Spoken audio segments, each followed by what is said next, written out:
One of the things I've talked about many times when it comes to the construction of fiction is sometimes you have a Star Wars and sometimes you have a Jurassic Park. I'll probably come up with a proper Lorian for this someday because this has been coming up a few times. The idea is, with Star Wars, A New Hope, they got lucky. Now, don't mistake me, there was some obvious, very clear and present talent, skill, passion involved. But the point is, if you looked at the construction of Star Wars, you'd say, that's not going to succeed. That's not going to go anywhere. Specifically referring to A New Hope, obviously. And if you remember, and I've talked about this before, very few people had faith in it. Then you had something like Jurassic Park, which had all the pieces in place to make this amazing work, right? This episode is the former. This episode had a very troubled production that was just kind of bumbling along and barely know what it was doing, and then it started off as this other story, and it was actually pitched much earlier on, but then they didn't know what to do with it, and they wanted to do this thing at Quarks, and they're like, okay, well, we don't have a background to it, maybe we add the Nog thing, because we just thought of that, because that wasn't planned at all. Well, wait, maybe we'll make the whole episode about Nog, but how do we do it at Quarks? Well, maybe we do it at Vix, and it just kind of stumbled its way into being one of my favorite episodes of Deep Space Nine. This episode is really, really good. And rewatching has helped convince me that it's funny. This is one of the only episodes of Star Trek ever to really focus, to be about C-list characters. Think about that for a second. Oh, we've had episodes with Nog and with Vic. And we've had episodes that kind of focus on lower decks kind of characters, like Lower Decks. But even Lower Decks in many ways was actually kind of a Worf episode, if you'll remember. But in this episode, this is all about Nog and Vic, with a couple of little ancillary bits with Jake, Ezri, and that's kind of it, actually. It's just, I hate to gush about this, but it's just such an unusual approach. In fact, one of the things Aaron Eisenberg said was how surprised he was they were willing to give him this, that they trusted him to shoulder an episode by himself. Now, that trust was very well placed, and of course it was. Nog's amazing. Aaron Eisenberg was amazing. And they did a really, really good job of this. It's just interesting because this episode probably shouldn't have been as good as it was. I know Moore very much pushed for this episode, and I don't blame him. This feels like his kind of thing. It's really big on consequence. And that, I think, is probably the first reason why it appeals so much to me and appealed so much to Moore. If you remember, one of the things I pointed out that made Moore leave the Voyager staff like weeks after he joined the Voyager staff was because he felt like they were ignoring consequence of actions and events, and he felt like that was insulting and dismissive to the show and to the audience. And I agree. I like Voyager, but I still agree with him on that point. It doesn't help that he joined around Equinox, which was just... Equinox of all things. Anyways. So, Sisko shows up. Of course Sisko shows up. They're all there. Nog's one of theirs. Never mind the actual familial connections with Lita and Rom. They're all embracing him, but we get our first hint that something's wrong when Lita mentions he hasn't been responding to her letters. First note, can I just say that that's kind of awesome? That Lita would be the kind of person who would reach out to and write letters to Nog on a regular basis while he's recovering. Because that's just the kind of person she is, you know? It's just a nice little touch. And so they're all like, and O'Brien's there, and Odo's there, and Kira's there. Worf is there in the background. There's this bit where Nog, he's just kind of down and dowered. He's not sure what he's doing. But then Sisko says, there's nothing on this except for medical leave. Except, and as he says except, Nog, who's just kind of like, looks up excited, like, there's something I could do? Remember my discussion back during After Image was the episode about how, oh God, I can't think of his name, Garak, about how Garak was, I have an itch on my lip. That is the weirdest place to have an itch. About how Garak had to do work to try and keep himself steady, you know?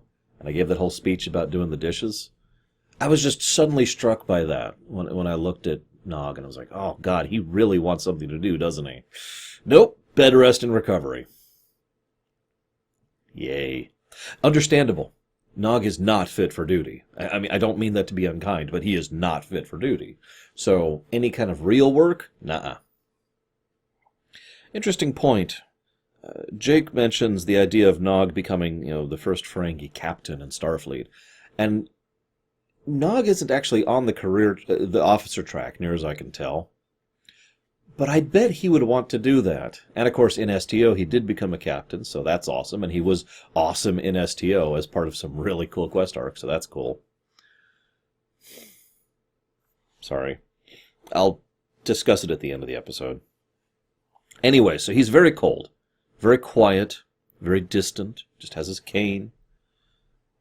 He's just got that... It's that thing, that thing. I just don't feel like talking. So, what you been up to? Nothing. When someone is just, in terms of tone and body posture and everything they're doing, they're just shutting down any attempt at real communication, right? So he's just kung-ing Ezri and everyone else. And, I have to say something. So he mentions how sick he is of talking about his feelings, which means... They mention that he has had people talking to him and diagnosing him for the better part of weeks. I think it was 3 weeks, I believe, is the amount of time they mentioned. Better part of a month. I don't have a lot of faith in Starfleet security, but I have a lot of faith in Starfleet medical, and I am astonished that their medical department is this incompetent as to not figure out what the hell's going on here. This is an extremely clear-cut case of post-traumatic stress and possibly shell shock. I know the former. I'm pretty sure of the latter. This is someone who is going through some stuff. And everything we hear about how they treated him was like they were first-year med students, for God's sakes. I mean, really? Although Ezri, she flip-flops on her competency. She's actually pretty good most of the episode, with one notable exception, which I'll cover when we get there. But nobody reached him. All these trained professionals, people who are literally... we know a lot about how to reach out to a person now. Imagine with all of the advances in medical science and psychological profiling and understanding, and profiling is the wrong word, patterning, that they would know by the time Star Trek comes around. And surely someone would be able to actually reach out to him, right? I mean, if nothing else, in a distant form... Like, maybe nobody there on the station he was at really knew how to reach him. But then they contact Starfleet Medical back on Earth. And they say, hey, we got this case. And they're like, yo, do this. And then, like, bam. No, nobody reaches him. Now, as much as this upsets me, I do have to admit the headcanon I have always had is that the Starfleet counselors and, psychological health, mental health people are so woefully unprepared for the effects of the Dominion War, that they basically don't know what they're doing. Like, they legitimately do not know how to comprehend or process these things, because they've never really had a war like this before in the entire history of the entire Federation. As I've said before, we had the Romulan War, which was different, the Klingon War, which was brutal, but much shorter and different, and that's kinda it. Every other conflict was much smaller scale, much more tightly focused, and much less devastating and long-term affecting than the Dominion War. Yeah. Anyways, so, he starts playing the song over and over and over again. I'm going to go and be real for just a second, and probably for a few minutes after, towards the end of the episode, because some of you have probably already guessed or already know that I myself have gone through PTSD twice. And as a direct consequence of that, I see a lot of the things that Nog does, and I just find myself nodding. There's a song. I still know the song. I'm not going to tell you because you're just going to make fun of me. It's a stupid song. Okay, I'll tell you. It's the Fortress song from New Super Mario Bros. Wii. Dun-na-na-na-na-dun, dun, dun, dun, dun, dun, dun, dun, dun. It's stuck in there. And it was stuck in there because, for reasons I don't actually fully understand to this day, it was running through my head when some bad things were happening to me. And so it got stuck in there.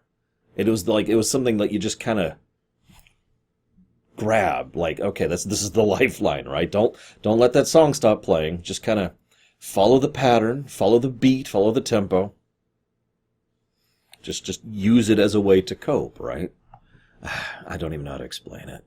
But the way he's doing this, it makes perfect sense. And Jake is, of course, flipping out because Nog's been listening to this song nonstop, too loudly, by the way, to the point where you could hear it in the other room.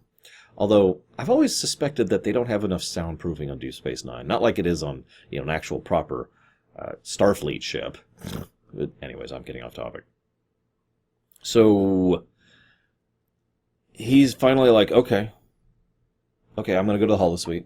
And he has a flashback to everything going wrong. And there's just this moment of, doesn't really know how to deal with it. And he goes up to the holosuite and requests the song. 15 variants of it. Like I said, I feel you, Nog. And as he's doing so, they do a nice little bit. They show a flashback that's actually not a flashback. It's not footage from the Siege of AR-558. It's actually brand new footage that they filmed just for this scene of Bashir coming over and Nog listening to the song. And we understand the connective point now. So, Nog starts talking about what's going on, and he admits that his leg hurts all the time. Which is funny, because I understand that for unrelated reasons. I have nerve damage in my left leg. But in his case, it's different. It's a psychosomatic thing. He's well, duh, right? So he's like, okay, I don't know what to do, and people just will not listen to me, and people are just telling me it's fake and telling me it's my head, and I'm telling them that it hurts.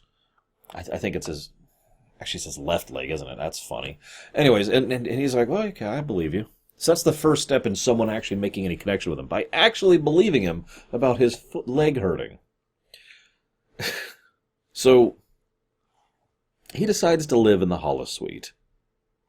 Now this is interesting in its own right, because this is a surprisingly gray and... I'm trying to think how to put this. There's a lot to be said here. This is not as neatly cut and dry as it could be. And I want to do this some service, so I'm actually going to have to ask you one moment. I'm sorry, I have to deal with this really quick.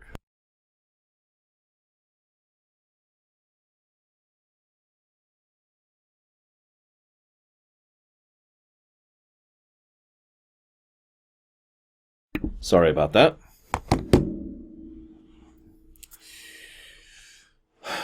Some people say I'm unprofessional for not cutting those out. I kind of do that on purpose at this point.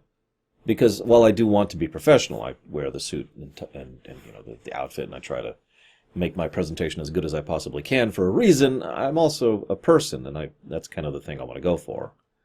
And as a person, let me just say that the idea of being on the holosuite full-time and just living there makes a lot of sense. But only in the short term. Think of it as a holiday, really. You go someplace where you can just set it up and just live there.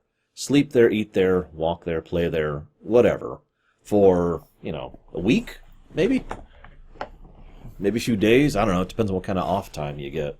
That makes a lot of sense to me.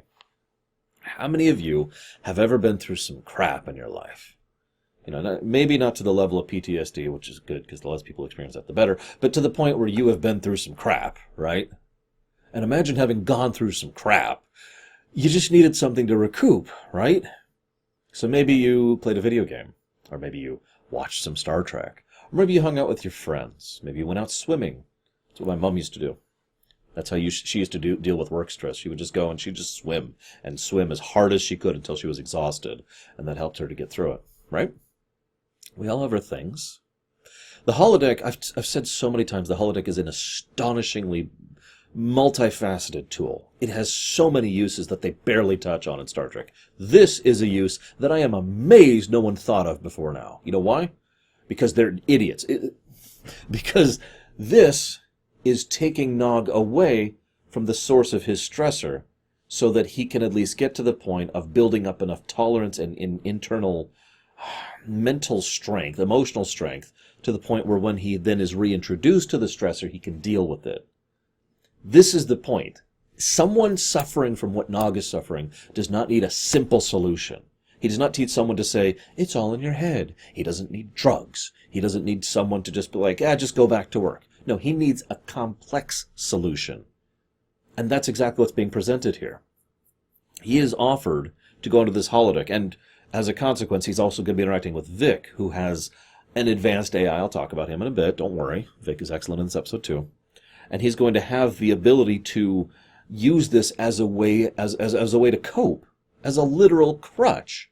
Remember, I often speak of crutches as if they're a bad thing, but that's usually because when I'm saying so, I'm saying you're leaning on it too hard. But you need a crutch when your leg's broken, right? Or you need a wheelchair or whatever, and that's exactly what the holodeck's going to serve in this function, is a temporary solution to help strengthen the soul of Nog, to the point where he will be able to actually try and deal with this crap. Do you know how much I wish I had had a holodeck back then? And at every other point in my life, but still. So, Ezri, I like that Ezri and Bashir are the ones who back the holodeck plan. I do. You know why? I'm trying to think of a good analogy and I'm failing at it. How many times have you ever thought something and you've just thought, I got to keep that to myself? Because there's a natural public bias against it. Now, that bias is fan fiction. There we go. Perfect example. How many of you have ever written fan fiction? I have, obviously. How many of you have ever, especially in the modern era, felt ashamed or embarrassed to admit to someone that you write fan fiction? Because fan fiction has such a negative connotation in modern culture that you don't even want to let people know you do that. If you do, they'll be like, oh, and they'll either jokingly or seriously assume the worst. Oh, you're doing... I'm not going to actually say it because I don't want to discuss how bad fan fiction gets, but you get the point. You know, all the jokes, all the mockery, all the disgusting things that happen, or the terrible writing things that happen. Just people being like, oh yeah, that's what you're writing, right? And it's like... That sort of automatic judgment is in many ways an impediment to actual societal construction and proper communication between individuals. And this scene where they talk about him going holodeck is a perfect example of that. What does Rom, his father, say about it? He's a one-legged crazy man. And the best part is it's kind of played for laughs, like it usually is. It takes the medical professionals to say, no, this is actually a decent idea, guys.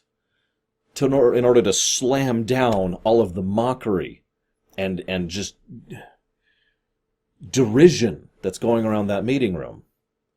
It's actually kind of upsetting to see that, because I see that in real life a lot.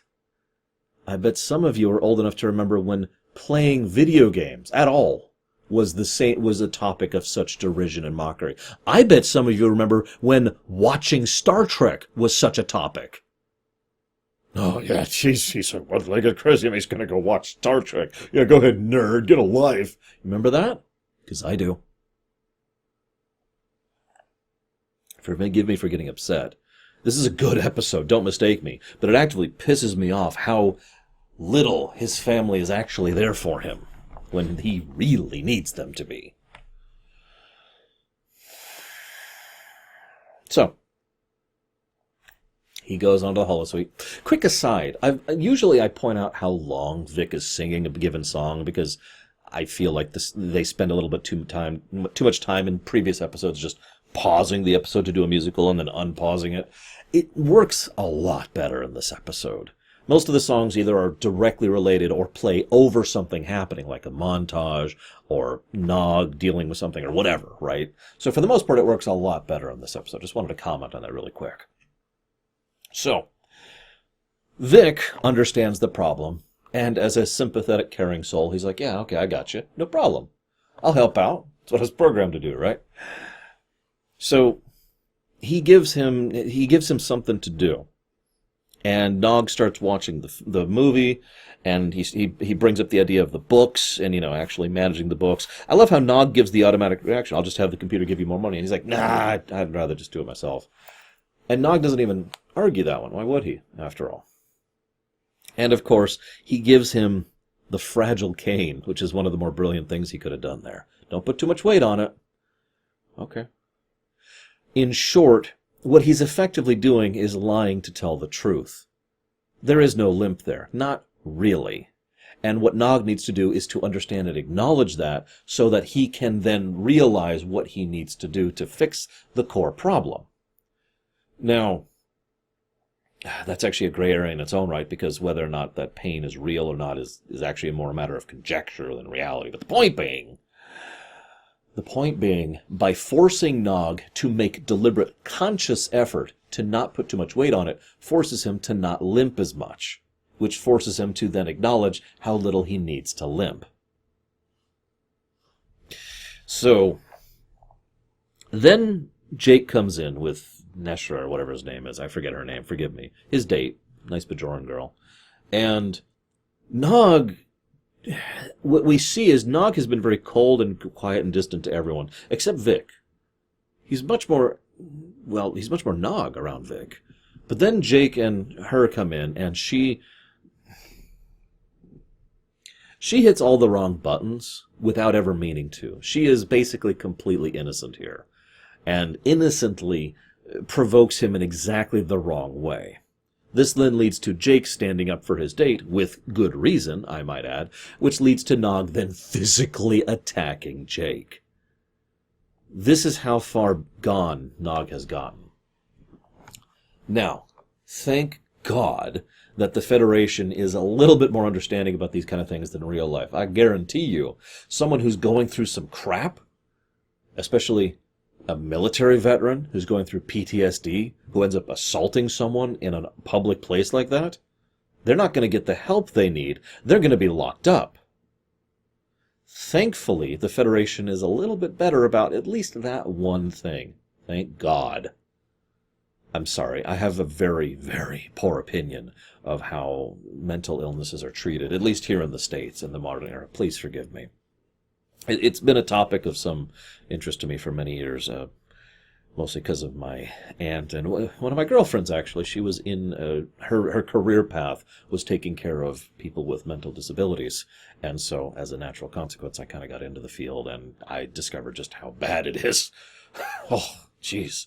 Don't look into it if you ever want to stay non-depressed. Good God. I'm sorry. I'm segueing. And I'm segueing because it's kind of hard to talk about this. Because he's thrown out of the club. And when Vic comes in later, he is much more relaxed to Vic. Again, naturally, smoothly. I'm sorry. So then we have our first real montage. And Vic comments on how unusual it is that he feels tired. What then happens is a long period of time, I don't remember if they say exactly how long, but it is quite a while, with him staying in the casino, working in the casino, and being a member of not the casino, excuse me, the club. They haven't built the casino yet. Designing the casino, running the books, all this fun stuff. Ezri makes a piss-poor attempt at trying to insist that he has to leave. It's the one time where Ezri does something incorrect, in this episode. So, the title song plays over the montage. I pointed that out. And there's this actually really nice bit. I noticed, and I wrote down in my notes that he's not really using the cane. In fact, I wrote, barely use cane, is what I wrote, because I do shorthand. And what's funny is the episode calls attention to it. Ezri comes in, and she sees him, and then the camera zooms in on his legs and the lack of cane, and then she's like, okay, and then she leaves. Just on the off chance you missed it. Nice little touch there. And later on, Rom and Lita come in, and he is much better around them. But, well, this gets into the problem. See, the point of a crutch is you use it when you need it and you stop when you don't. This is when the episode pushes past recovery into, I guess lapsing is really the word here, but dependence is really what I mean. At this point, Nog no longer needs the cane any more than he needs the holodeck, because he has pushed past his initial issues, those initial problems that were preventing him from even addressing the problem. Right? Again, pull back, recover, push forward. So, the best way this is explained is the scene where Rom and Lita come in to meet him. And they're just there to say hi. And Rom's all excited. He got a promotion, and Nog's like, oh, yeah, we should throw a party. Naturally, Nog assumes they're on the holodeck. And by in the holodeck, I mean in the club. You'll notice Nog at no point really treats it as if it's a program or a game anymore. He has officially immersed himself too far. And that's the important part. Going too far. If you play video games, or watch Star Trek, or go swimming to recover, that's fine. It's when you do it too much. It's when you go too far. That's when things get problematic. And to be perfectly blunt, I think at least part of the social bias issues that come around with certain things, like Star Trek and video games, tend to happen because of the people who go too far. Because naturally, those are the ones who get the news attention. Those are the ones who get plastered all over the place on media reports or on newspapers, back when those existed. Right? So, Nog naturally acts as if the club's a real place. He even says goodbye to his parents, parent and step-parent, but really his parents, who he hasn't seen in a while, because a high roller just came in, and I got to go deal with that. Think about that. So S7E then comes in and proves that, yes, she does actually deserve her degree by, well, if we're being honest, too overtly, but making Vic realize what's going on here. Because Vic has been so swept up into it that it's never occurred to him. After all, Vic has become sentient and sapient. Told you I'd talk about this later. Remember that? I brought it up.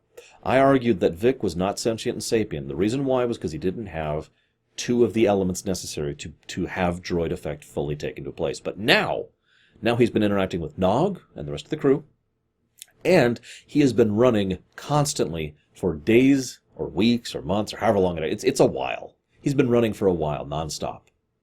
Now he has what it takes to have droid effect start to kick in. Not as much as the Doctor, who I have argued several times didn't actually have droid effect. Basically, the Doctor, in my opinion, over on Voyager, wasn't fully sentient and sapient at the beginning. He developed into that, in my opinion. But this is now the beginning of Vic being able to develop into that. This actually, in my opinion, makes Nog's final gift to him, running the program 26/7, to be actually kind of awesome. Because now it means not only has he had a chance to grow into a sentient sapient being, he has the chance to continue to grow. That it's not just being cut off. So S7E convinces him of what's going on here. And Vic's like, all right. And the really emotionally wonderful part about this is that Vic, who now understands what it means to have something other than mere existence, other than simply surviving, now understands how precious and powerful and valuable that is, and thus offers it in return to Nog. I'm shutting down so you can go live. Computer and program. Nog tries to get the program running, because what else can he do? He's scared. Did you know actual military combat vets reached out to Aaron Eisenberg after this, saying that his performance was spot on? I agree. Because I know exactly what that feels like. Not in combat. I've never been in combat. But I know what that feels like to be scared.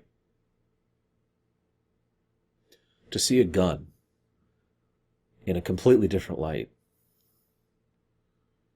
It's hard to properly explain. Nog even tries to explain it. He says, I was eager to prove myself when we went into war. I was excited about the possibility of proving that I could be a good soldier, right?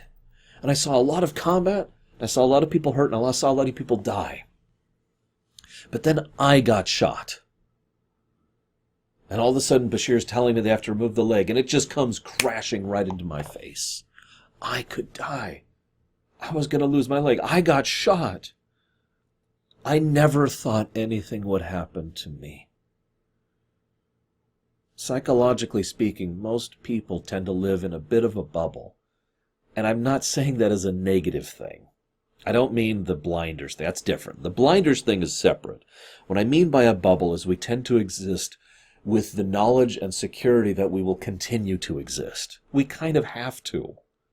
if every single person in the world's bubble was just popped all of a sudden, I'm not sure society would continue to function. If people understood just how deadly and dangerous simply being on a daily basis is, how little it takes to lose everything through no fault of your own. To feel that kind of thing in person is different.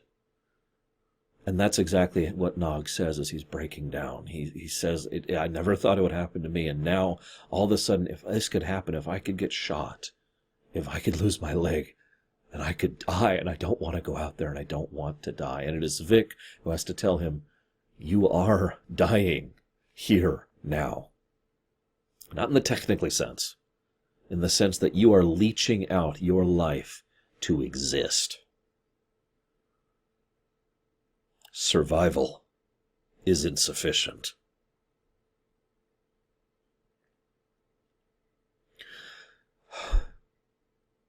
I'm sorry, this is hitting me especially hard, not just because of what I've been through. I said I'd mention something at the end here. The day I'm recording this, I found out that Aaron Eisenberg died. That was my morning. Every morning I wake up and I check the news. And, just general news, mostly gaming news, geek news, to stay up to date, get things for Lore Week. And I found out this morning that Aaron Eisenberg died.